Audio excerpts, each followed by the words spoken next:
நீங்க திருப்பூரங்குன்றம் ஷோ வந்து இவ்வளவு சென்சிட்டிவா பேசுறீங்க, எல்லாருமே பாக்குறோம்.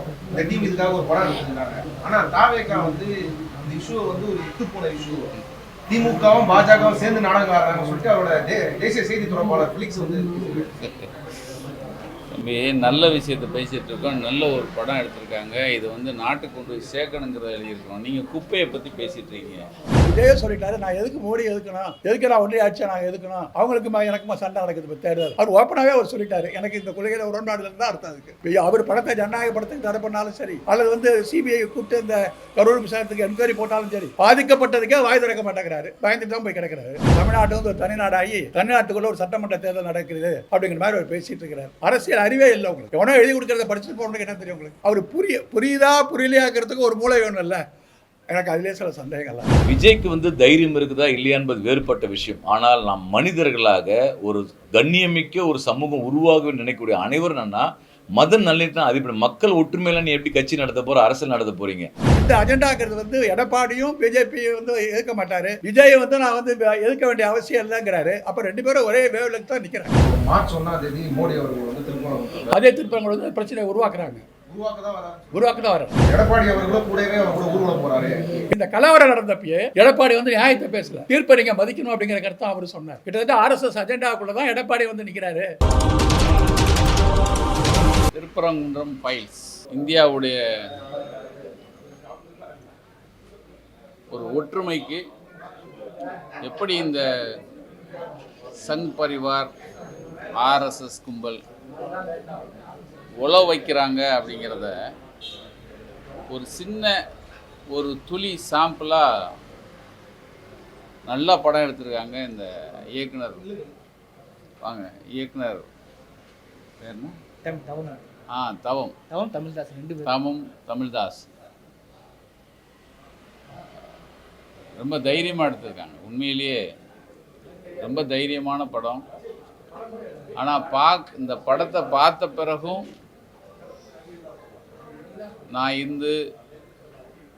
நான் தீவன் தான் ஏற்றுவேன்னு சொல்கிறவனை நீங்கள் மக்களே வந்து ரோட்டில் விட்டு அடிப்பாங்க. அந்த அளவுக்கு அத்தனை ஆதாரங்களையும் கொண்டு வந்து கண்முன்னே கொண்டு வந்து காட்டியிருக்காங்க. ரொம்ப முக்கியமாக கடைசியாக ஒருத்தர் 3 பேர் உட்காந்து பேட்டி கொடுக்குறாங்க. அதில் ஒருத்தர் சொல்கிறாரு, நீங்கள் இந்த டாக்குமெண்ட்ரிக்கு என்னை கேட்டதுனால நான் என்ன மதம்னு சொல்கிறேன். இது வரைக்கும் நாங்கள் மதம் பார்த்து பழகவே இல்லை. இந்த மதம், இந்த ஜாதி, இந்த வெறி பேசுகிற எல்லாரையும் முகத்தில் செருப்பால் அடிக்கிற மாதிரி ஒரு பதில். அத்தனை ஆதாரங்களையும் கொண்டு வந்து வைக்கிறாங்க. அதில் ஒருத்தர் சொல்கிறார், ஒரு தலைவர் தான், நாங்கள் ஆதாரத்தை கொடுக்குறோம், அவங்க ஆதாரமே இல்லாமல் நீங்கள் பெரும்பான்மை இந்துக்களுக்கு ஒத்துப்போங்க அப்படின்னு எங்களை சமாதானம் தான் பண்ணுறாங்க. ஆதாரத்துக்குள்ளே போகல. தீர்ப்பையும் அப்படி தான் எழுதுகிறாங்க. 2 தரப்பும் ஆதாரம் இல்லாததால் நாங்கள் இதை இப்படி எழுதுகிறோம். முற்றிலுமாக சட்டத்துக்கு எதிராக, நேர்மைக்கு எதிராக எப்படி வந்து ஒரு அதிகாரத்தை கையில் வச்சுட்டு இவங்க வந்து இத்தனை கொடூர செயல்களை செய்கிறாங்க அப்படிங்கிறத பட்டவர்த்தனமாக கிழிச்சு தொங்க போட்டிருக்கு இந்த திருப்பரங்குன்றம் ஃபைல்ஸ். உண்மையிலேயே இதற்காக மெனக்கெட்ட இந்த திருப்பரங்குன்றம் ஃபைல்ஸ் இந்த படக்குழு, அவர்களுக்கு உறுதுணையாக இருந்தவங்க அத்தனை பேருக்குமே ஒரு ராயல் சல்யூட். ரொம்ப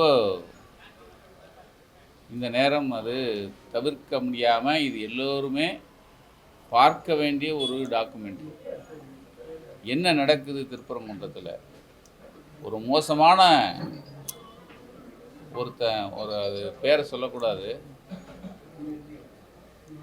ஆமாம் நாங்கள் வந்து அயோத்தி மாதிரி ஆக்குவோன்னு ஒருத்தன் வெறி கொண்டு சொல்கிறோம். அதுக்கு இடம் கொடுக்குது சட்டம், இடம் கொடுக்குது காவல், இடம் கொடுக்குது. நமக்கு வெட்கமாக இருக்குது. இன்னும் இவர்களோட போராடணுமே அப்படிங்கிற ஒரு இவங்களோட இருந்து வாழ்கிறோம், இவங்களோட போராடணும். ஆனால் அந்த நாம் போராட நினைக்கிறவங்க எல்லாருக்குமே ஒரு கையில் ஒரு பலம் கொண்ட ஆயுதத்தை கொடுத்த மாதிரி தான் இந்த திருப்பரங்குன்றம் ஃபைல்ஸ். நிச்சயமாக மத நல்லிணக்கத்துக்கு மிகப்பெரிய ஒரு பலம், மிகப்பெரிய வரம் இந்த திருப்பரங்குன்றம் ஃபைல்ஸ். இதை எடுத்த இயக்குனர்கள், இதற்கு ஒத்துழைப்பு கொடுத்த அனைவருக்கும் நக்கீரன் வணங்குகிறேன். சார், இப்போ நீங்க திருப்பரங்குன்றம் இஷ்யூ வந்து இவ்வளவு சென்சிட்டிவா பேசுறீங்க, எல்லாருமே பார்க்குறோம். இந்த டீம் இதுக்காக ஒரு படம் எடுத்துருந்தாங்க. ஆனா தாவேகா வந்து இந்த இஷ்யூவை வந்து ஒரு இட்டு போன இஷ்யூ, திமுகவும் பாஜகவும் சேர்ந்து நாடகம் ஆடுறாங்கன்னு சொல்லிட்டு அவரோட தேசிய செய்தி தொடர்பாளர் பிலிக்ஸ் வந்து தம்பி நல்ல விஷயத்தை பேசிகிட்டு இருக்கோம். நல்ல ஒரு படம் எடுத்திருக்காங்க. இது வந்து நாட்டுக்கு கொண்டு போய் சேர்க்கணுங்கிறத எழுதியிருக்கோம். நீங்கள் குப்பையை பற்றி பேசிகிட்டு இருக்கீங்க, வேணாம். நன்றி. திருப்பரங்குன்றம் ஃபைல்ஸ் இதை வந்து ஒரு ஆவணப்படம் என்கின்ற அளவில் வந்து இது சுருக்கி விட முடியாது. பொதுவாக ஆவணப்படம் என்பது, நான் நிறைய ஆவணப்படம் பார்த்துருக்கேன், பாபர் மசூதி கூட ஆவணப்படத்தெல்லாம் பார்த்துருக்கேன். வெறும் தகவல்களின் தொகுப்பாக, கருத்துகளின் தொகுப்பாக எடுக்கப்பட்ட ஒரு பிரச்சனையோடு அது சுருங்கி போய் நிற்குது. இந்த ஆவணப்படம் வரலாறுகளை, கருத்துக்களை, போலி வாதங்களை உடைத்து எறிவதோடு மக்களிடையே ஒரு உணர்வுகளை இது கடத்துது. இந்த படம் சொல்லப்போனால் இது வந்து ஒரு டாக்குமெண்ட்ரி அப்படிங்கிறத தாண்டி ஒரு கலை இலக்கிய படைப்பு அப்படிங்கிற ஒரு பட தயாரிப்பில் பார்த்திங்கன்னா அதை சொல்லலாம். ஒன்று. இரண்டாவது விஷயம் வந்து இந்த திருப்பரங்குன்றம் என்ற ஒரு பிரச்சனையோடு இது முடிஞ்சிடாமல் தமிழ்நாடு முழுவதும் இந்த மத நல்லிணக்கங்கிறது எப்படி ஒரு உயிர் துடிப்போடு இருக்குது அப்படிங்கிறது வந்து சான்று ஆதாரங்களோட சம்பந்தப்பட்ட மனிதர்களை பேச வைத்து இந்த படத்தை வந்து எடுத்திருக்கிறதுங்கிறது ஒரு மிகப்பெரிய ஒரு சிறப்பு. தமிழ்நாட்டில் வந்து இப்படி ஒரு மத கலவரத்தை உருவாக்கக்கூடிய ஒரு சக்திகளுக்கு தமிழ்நாடு அப்படிப்பட்ட ஒரு மண் அல்ல. இங்கே வேறு விதமான ஒரு உணர்வு தான் இங்கே உயிரோட்டமாக இருந்து கொண்டிருக்கிறது என்பதை அந்தந்த ஊருக்கு நேராக சென்று அவர்களை பேச வைத்து அதன் மூலம் இருந்து சொல்லுவது என்பது ஒரு மிகச்சிறந்த ஒரு பெரிய முயற்சி. தமிழ்நாட்டில் வந்து இப்படி ஒரு கலவரத்தை உருவாக்கணும்னு நினைக்கிறவங்களுக்கெல்லாம் இது வந்து ஒரு சரியான கவுண்டராக இந்த படம் வந்து ஒரு சக்தியாக, ஒரு பவர்ஃபுல்லாக இந்த படம் வந்திருக்கு. இந்த படத்தை வந்து இவங்க எடிட் பண்ணியிருக்கிற முறை வந்து மிக மிக அற்புதமான ஒரு எடிட் பண்ணியிருக்காங்க. அந்த செட்டிங், கருத்து சொல்கிறவங்க விஷயங்கள்லாம் பார்த்திங்கன்னா அந்த கருத்தை வந்து ஒவ்வொருத்தவங்களுடைய கருத்துலேயும் வந்து ஷார்ப்பாக என்னென்ன விஷயம் சொல்லப்பட்டிருக்கோ அந்த விஷயத்தை மட்டும் ரொம்ப சரியாக எடிட் பண்ணி மக்களுக்கு வந்து மிக நல்ல அளவுக்கு போய் சேர்கின்ற அளவிற்கு ஒரு பெஸ்ட் எடிட்டிங் இதில் வந்து நடந்திருக்கு. இந்த படம் வந்து தமிழ்நாடு முழுவதும் மக்கள்கிட்ட போய் காட்டி தமிழ்நாட்டை மதவெறி சக்திகளுடைய இந்த பல்வேறு முயற்சிகளை முறியடிப்பதற்கு இது வந்து ஒரு ஆயுதமாக நம்ம பயன்படுத்த வேணும் அப்படின்னு நாங்கள் பார்க்குறோம். படம் துவக்கினிலேருந்து முடிகிற வரையும் யாரையுமே வந்து எழுந்திரிச்ச போக்கல ஒரு உணர்வு தளத்தில் வந்து அப்படியே இறுக்கி பிடிச்சிருந்த ஒரு படமாக இருக்குது. ஏன்னா இது நியாயத்தை பேசுது, மனிதத்தை பேசுது, மனித நேயத்தை பேசுது. இந்த நீதிமன்றங்கள் எவ்வளோ ஒரு மோசடியான தீர்ப்பை வந்திருக்கு அப்படிங்கிறது வந்து ரொம்ப பிரமாதமாக எக்ஸ்போஸ் பண்ணியிருக்காங்க. ஒரு போலியான ஒரு படத்தை காட்டி உருவாக்கி அந்த படத்தை வச்சு ஒரு தீர்ப்பு வழங்குறார் ஒரு நீதிபதி அப்படிங்கிறதும். இன்னொரு விஷயம் என்னன்னு சொன்னால், அரசாங்கத்தில் இருக்கிற அதிகார வர்க்கம் அப்படிங்கிறது வந்து எப்படி வந்து ஒரு மத உணர்வோடு செயல்பட்டு கொண்டிருக்கிற விஷயங்கள் இது நம்பலமாகுது. முதலாக வந்து காவல்துறை ஏன் இப்படி ஒரு தடையை போடணும், அப்போ அவங்களே வந்து ஒரு மத உணர்வோடு செயல்பட்டுருக்கிறாங்க அப்படிங்கிற ஒரு விஷயம் சொல்லப்படுது. அப்புறம் வந்து பெரும்பான்மை மக்களுடைய உணர்வு தான் ஏற்றுக்கிட்டு போகலை அப்படிங்கிற அந்த ஒரு ஆர்எஸ்எஸ் அஜெண்டாவை வந்து நடுநிலை பேச வந்து அதிகாரிகளெல்லாம் பேசுறது அப்படிங்கிற ஒரு விஷயம்லாம் வந்து அரசாங்க நிர்வாகத்தில் வந்து அதிகார நிர்வாகத்தில் எப்படி அந்த மதவாத சக்திகள்லாம் தமிழ்நாட்டில் இப்போ ஊடுருவி இருக்குது அப்படிங்கிற விஷயத்தை வந்து இந்த படத்தில் நம்ம புரிஞ்சிக்க வேண்டியிருக்கு. இதையும் தாண்டி தமிழ்நாட்டில் இன்றைக்கி அந்த 144 போடப்பட்ட தடை, அந்த 144 தடை நீதிமன்றத்தினுடைய உத்தரவுக்கு எதிராக போடப்பட்ட ஒரு தடை. நீதிமன்றம் அனுமதித்தது, நீதிமன்ற தீர்ப்பை நான் மதிக்க மாட்டேன் என்று தமிழ்நாடு அரசு 144 ஒரு தடையை போட்டு நீதிமன்ற தீர்ப்பை எதிர்த்து அங்கே செயல்பட்ட காரணத்தினால்தான் நூற்றுக்கணக்கான உயிர்கள் இன்றைக்கு பாதுகாக்கப்பட்டிருக்கிறது. அதற்கு பிறகு நீதிமன்றத்தில் மன்னிப்பு கேட்க வேண்டும் என்று சொன்னார்கள்.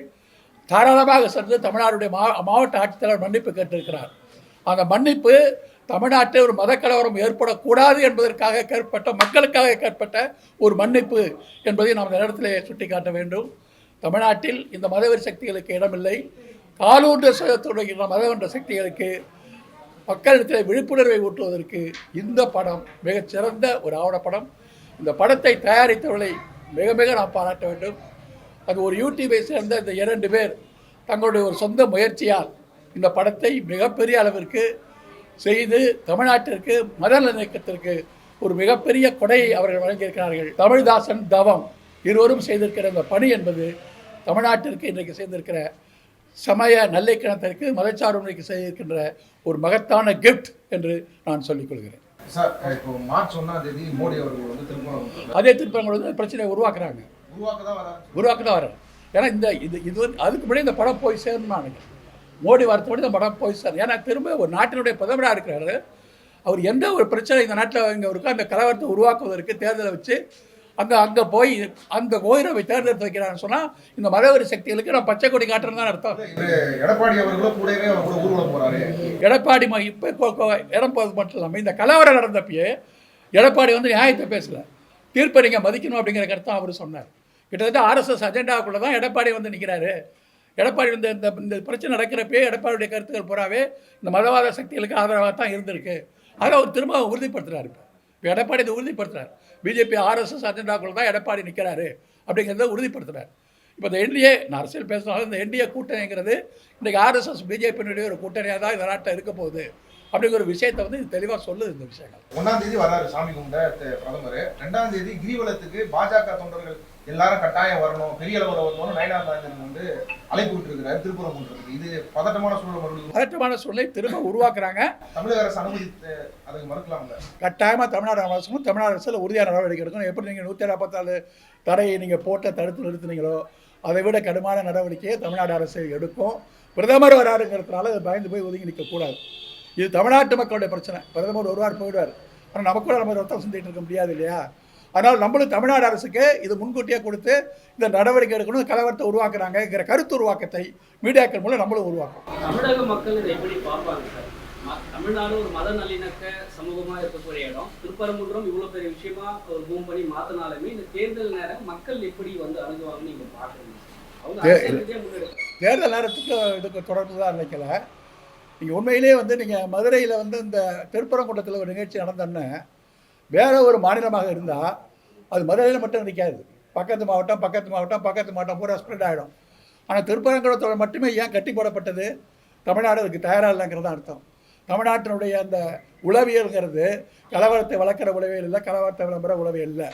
இந்த மாதிரி இந்த தீவிரவாதியாக பெனாட்டிசிசம் பேசிக்கிட்டு கலவரத்தை உருவாக்கியே தீரணும் அப்படிங்கிற இறங்குறவனுக்கு தான் இது பிரச்சனை. மக்களுடைய பிரச்சனை இது அல்ல. மக்கள் இதுக்கு தயாராக இல்லை. சார், புதுசாக பெரியார் கொள்கை தலைவர்னு கொண்டு வந்திருக்க விஜய் அவர்களும் வந்து திருப்பரங்குன்றம் விஷயத்தில் எந்த ஸ்டாண்டும் சொல்லல. அவரோட கட்சியோட ஸ்போக் பர்சன்லாம் இது வந்து ஒரு இத்து போன இஷ்யூ, திமுகவும் பாஜகவும் சேர்ந்து நாடகம் ஆடுது, மற்றபடி அங்கே வேற எதுவும் பிரச்சனை இல்லைன்னு சொல்லி அது எதுவும் பிரச்சனை இல்லைன்னு சொல்றாங்க. ஆனால் பெரியார் கொள்கை தவிர எடுத்துக்கிறாங்க. அவர் விஜயே சொல்லிட்டாரு, நான் எதுக்கு மோடி எதுக்கணும், எதுக்கு நான் ஒன்றிய ஆட்சியை நான் எதுக்கணும், அவங்களுக்குமா எனக்குமா சண்டை நடக்குது. இப்போ தேர்தல் இப்போ தமிழ்நாட்டில் எனக்கு ஸ்டாலின் தானே சண்டை நடக்குது, அவங்க நான் எதுக்க வேண்டிய என்ன அவசியம் இல்லை அப்படின்னு அவர் நான் எதுக்க மாட்டேன்னு சொல்லிட்டார். அவர் வந்து கொள்கை தலைவர் பெரியார் அம்பேத்கர்னு சொன்ன கொள்கை தலைவர்கள் அவங்க இந்த அஜெண்டாவை எதிர்த்தாங்க. இந்த மதவாதம், ஜாதி இதெல்லாம் எதிர்த்தாங்க. இந்த கொள்கை தலைவர்கள் எந்த சொல்கிறாரோ அந்த கொள்கையை நான் எதிர்க்க மாட்டேன்னு இவர் சொல்கிறார். அவர் ஓப்பனாகவே அவர் சொல்லிட்டார், எனக்கு இந்த கொள்கையில் உடன்பாடுகள் தான் அர்த்தம் அதுக்கு. இப்போ அவர் படத்தை ஜனநாயக படத்துக்கு தடை பண்ணாலும் சரி, அல்லது வந்து சிபிஐ கூப்பிட்டு இந்த கரூர் விசாரத்துக்கு என்கொயரி போட்டாலும் சரி, பாதிக்கப்பட்டதுக்கே வாய் திறக்க மாட்டேங்கிறாரு, பயந்துட்டு தான் போய் கிடக்கிறாரு.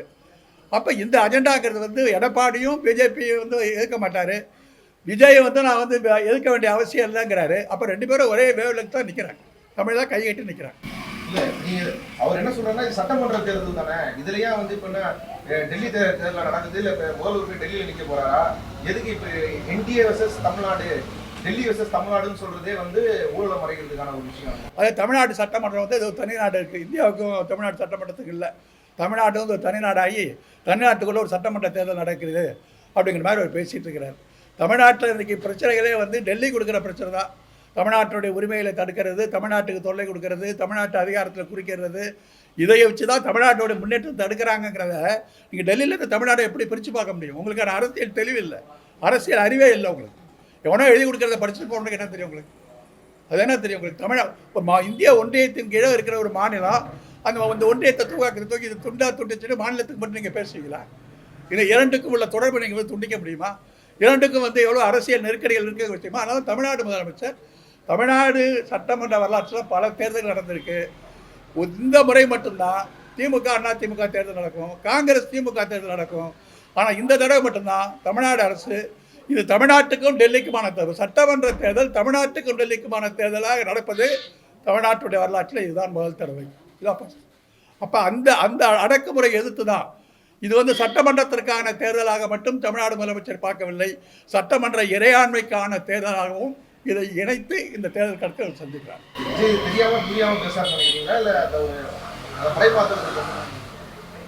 எனக்கு விஜய்க்கு இதெல்லாம் விஜய் என்ன நடக்குதுன்னு எனக்கு தெரியல நினைக்கிறேன். அவர் புரியலையாக்கிறதுக்கு ஒரு மூளை வேணும் இல்லை, எனக்கு அதிலே சில சந்தேகங்கள்லாம் இருக்கு. நன்றி. அனைவருக்கும் வணக்கம்.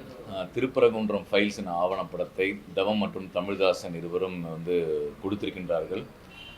தமிழ் நிலப்பரப்பில் இருக்கக்கூடிய மத நல்லிணக்கம் குறித்து ஏராளமான கருத்துக்கள் ஒவ்வொருவருக்கும் தெரியும்.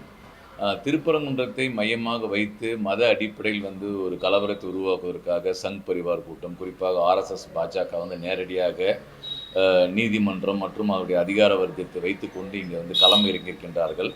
இப்படியான ஒரு சூழலில் பொது சமூகத்தில் திருப்பரங்குன்றம் மட்டுமல்ல தமிழ் நிலப்பரப்பெங்கும் இந்த இந்துக்கள் இஸ்லாமியர்கள் எப்படி மத நல்லிணக்கத்தோடு அவர்களுக்கு ஆண்டாண்டு காலமாய் வாழ்ந்து கொண்டு என்பதை ஒரு வகையான வகையில் முழுமையான வகையில் ஒருங்கிணைத்து ஒரு ஆவணப்படமாக திருப்பரங்குன்றம் ஃபைல்ஸ் உருவாக்கப்பட்டிருக்கின்றது.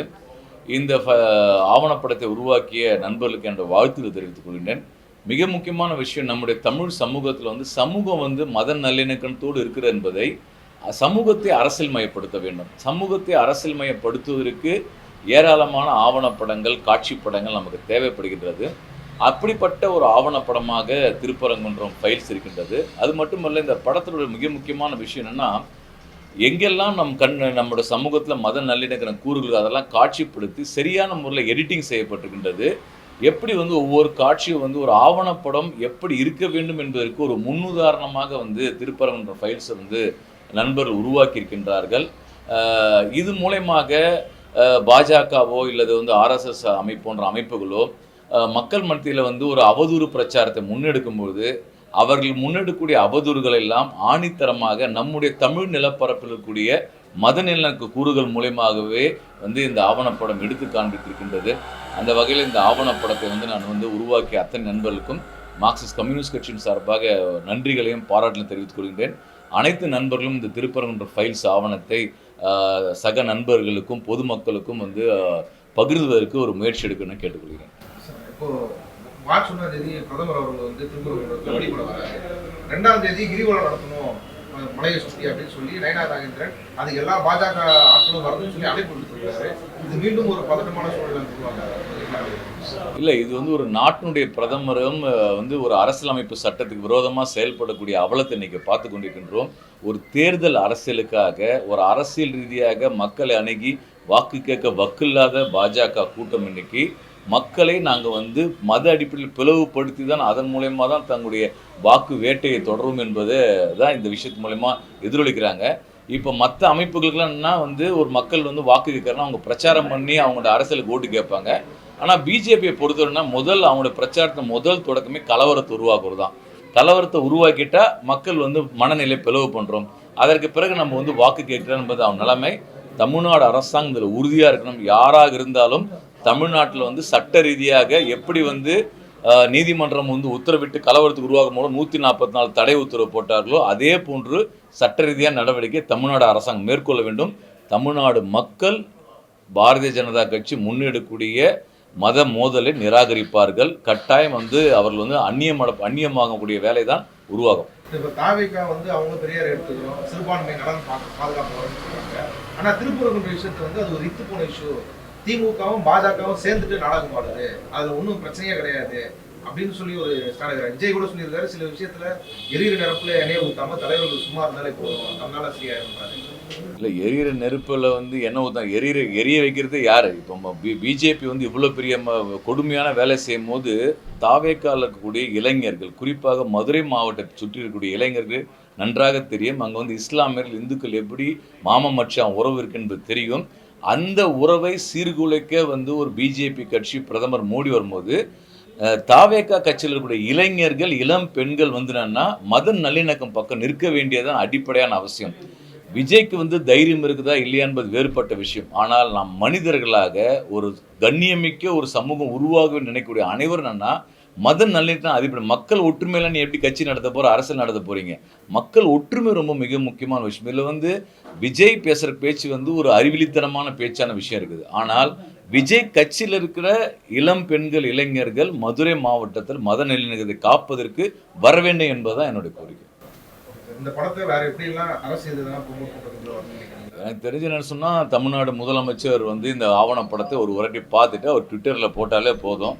அதுவே வந்து இந்த படத்தினுடைய தமிழ்நாடு பார்த்த மாதிரி ஆகிடும். அதன் மூலயமாக பல்வேறு மக்களுக்கு கொண்டு சேரும். எனவே தமிழ்நாடு முதல்வர், துணை முதல்வர், தமிழ்நாடு அரசு சார்பாக இந்த ஆவணப்படத்தை பகிர வேண்டும். அது மட்டும் இல்லை, தமிழ்நாட்டில் இருக்கிற அரசியல் கட்சிகள், திரைப்பட பிரபலங்கள், குடியிருப்போர் நல சங்கங்கள், இளைஞர் அமைப்புகள், மாணவர் அமைப்புகள், சமூகத்தில் வந்து மத நல்லிணக்கம் விரும்ப வேண்டியவர்களெல்லாம் இந்த ஆவணப்படத்தை பார்க்க வேண்டும். உங்கள் நேரம் ஒதுக்கி இந்த படத்தை பாருங்கள்.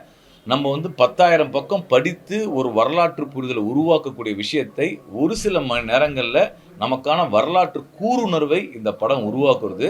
எனவே இந்த படத்தை பார்க்குவதன் மூலமாக நமக்கு அறிவு வந்து வளரும். நமக்கு வந்து உண்மை வந்து என்ன, எங்கே உண்மை இருக்கின்றது நமக்கு தெரிய வரும்.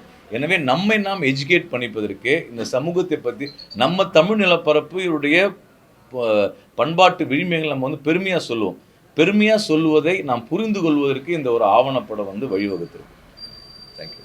பெரிய உணர்வுபூர்வமான ஒரு விஷயம் இது. முதல்ல இந்த டைரக்டர் 2 பேருக்குமே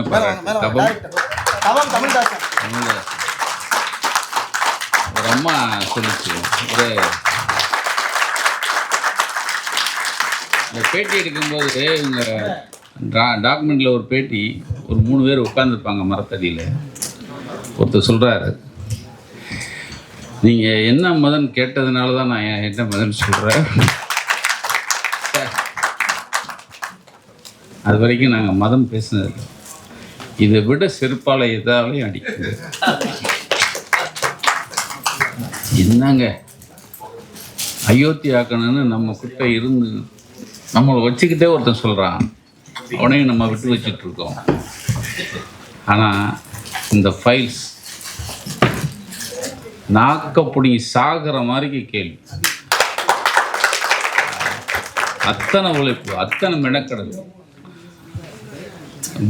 கோயில் மாதிரி தூண்கள் இருக்குன்னு ஒரு விஷயத்தை காட்டுறான், அதை வச்சு இடிக்கணும்னு நினைக்கிறான். இல்லைடா, எல்லா இடத்துலையும் கோயில் மாதிரி தான்டா மசூதி கட்டியிருக்காங்க அப்படிங்கிற ஆதாரத்தை எடுத்து நம்மகிட்ட தெளிச்சிட்டாங்க. அது உண்மையிலேயே நான் கூட என்னடா இதுக்கு இப்படி இதுக்கு இந்த விஷயத்த சொல்லுவாங்களே கோயில் மாதிரி இருக்குன்னா, அத்தனை விஷயம், அத்தனை தர்கா, அத்தனை கோயில் வடிவமைப்புகள், அத்தனை தர்காவை எடுத்து கொண்டு வந்து நம்ம முன்னாடி நீட்டாங்களே. அப்போ ஒருத்தன் கேட்டான், அந்த பொறுக்கி யாரு தாடி வச்சோம், இந்துக்கள் வாழ வழியே இல்லையா, நாங்கள் சாவ, செத்து போடா, செத்து போ. இதுதான் நாம் சொல்கிறது. நன்றி. இது ஒன்றும் இல்லை, ஆனால் என்னைக்கு உள்ள போவாருன்னு தெரியல. ஹியரிங் இருக்குது, அவரை பக்குனாச்சு. 2ஆம் தேதி ஹியரிங் இருக்குது. இப்படி ஒரு படம் ரிலீஸ் ஆகுதுன்னு வேறு வழி இல்லை. 2ஆம் தேதி இல்லாட்டாலும் இருக்குது. ஆனால் இந்த தைரியம், இந்த திருப்பரங்குன்றம் ஃபைல்ஸ் எடுத்து இத்தனை ஒரு நம்ம முன்னாடி போட்டு காமிக்கிறதுங்கிறதில்ல, இதை வெளியே கொண்டு வரத, இந்த வெளியிட்டு வச்சதே ஒரு பெரிய தைரியம் தான். உண்மையிலே நாம் எங்கடா வாழ்கிறோம்? இத்தனை ஆதாரத்தை கையில் வச்சுருக்கோண்டா, இதையும் மீறி நீங்கள் வந்து இடிக்கணும்னு நினைக்கிறீங்களா? உங்களை எதாலடா அடிக்கிறது? ஆக இதை மக்கள்கிட்ட கொண்டு போகணும்.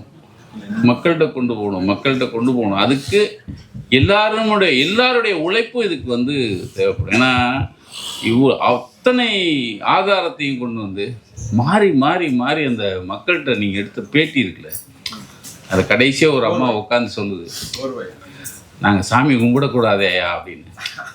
டேய் இதெல்லாம் பாருங்கடா, இதெல்லாம் வந்து உங்களை இதை விடலாம் எதாலையும் அடிக்க முடியாது. அந்த அம்மா சொல்கிற அந்த கேள்விக்கு பதில் எல்லாரும் சொல்லி ஆகும். நம்ம எல்லாருக்கும் அதுக்கு வந்து கடமை இருக்குது. அந்த அம்மா எனக்கு வாழ்கிற உரிமை இல்லையா அப்படின்னு அந்த அம்மா கேட்குற மாதிரியே இதை இந்த இத்தனை மெனக்கடலோடு நம்மகிட்ட கொண்டு வந்து நிறுத்தின இந்த படக்குழுவிற்கு எல்லா சார்பாகவும் வணக்கமும் வாழ்த்து.